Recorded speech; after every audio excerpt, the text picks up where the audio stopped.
The Jewish is very tribal oriented.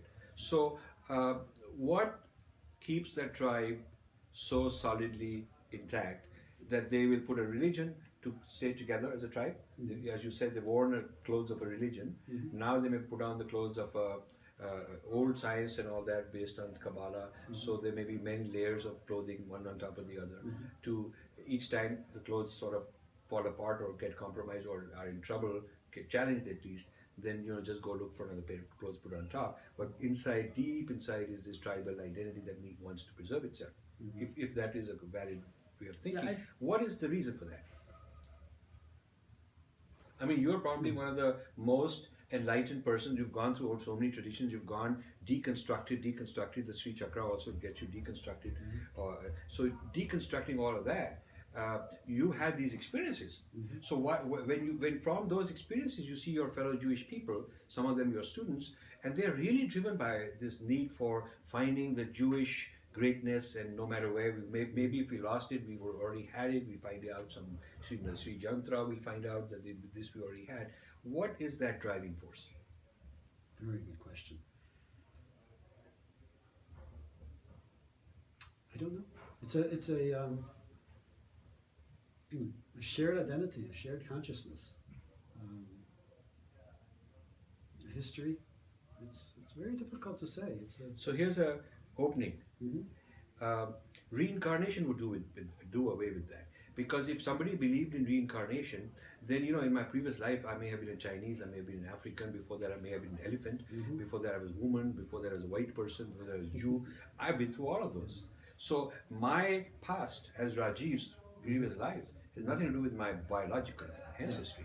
So ultimately who I am and where I have been is not a particular biological thing. So would a true, honest, meditation as reincarnated person, if you were to create that meditation, if you were to take a Hindu meditation which goes into past lives as many beings, Buddhists also have that, and find something in the Kabbalah that says that we've been all this. I was once upon a time I was a slave. Once upon a time I was a pharaoh. Once upon a time I was this and that. If you were to get the Jews into that, would it deconstruct the tribal identity? Very interesting, because it would be very risky. Because if you go back into the Kabbalistic idea of reincarnation, they talk about a quote Jewish soul.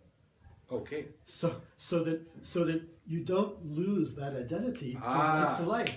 See, they have their way around it. So this is very interesting. This is a very interesting thing I have learned, because I must thank you for that, because I have all these conversations with so many of my Jewish friends, and they never told me that the reincarnation is Jewish soul. They say, oh, reincarnation, we also have it. Oh, we also have it. But they don't tell you the whole truth. That this is reincarnation, not in the Hindu sense, because in the Hindu sense and Buddhist sense, I've been an ant.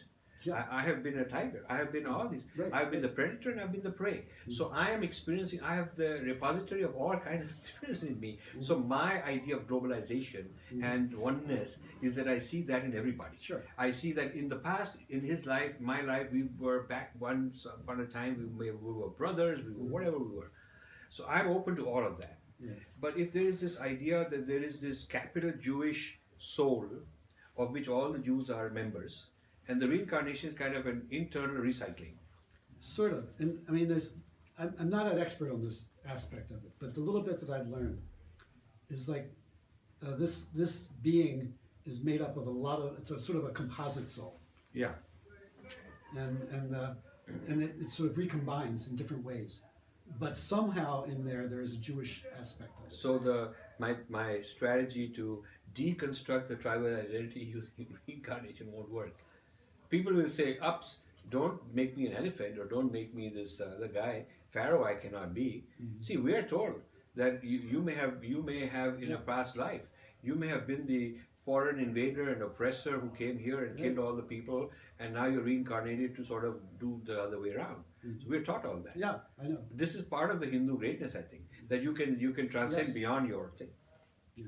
And again, I'm not an expert on that field. There may be an aspect of that in Jewish Kabbalah that I'm not aware of also. But the little bit that I've learned talks about this, that in fact, there's some talk about, certain ways that the Jewish soul can do certain things and all the other souls do something, act in some other way. So the real boundary to cross for this whole satsang movement would be to get past those things. Yeah. Because as long as you're within those things, you're still upgrading Judaism. Mhm. While you're saying, okay, we're bringing all the confidence together and all that, you are really the big river, which is Judaism, is really wanting to assimilate the little stream called Hinduism. Because while you say something new will emerge, but that something new is going to be, okay, we are still the same river, we're still that sword, we got reincarnated. Is the Jewish reincarnation of a Jewish river.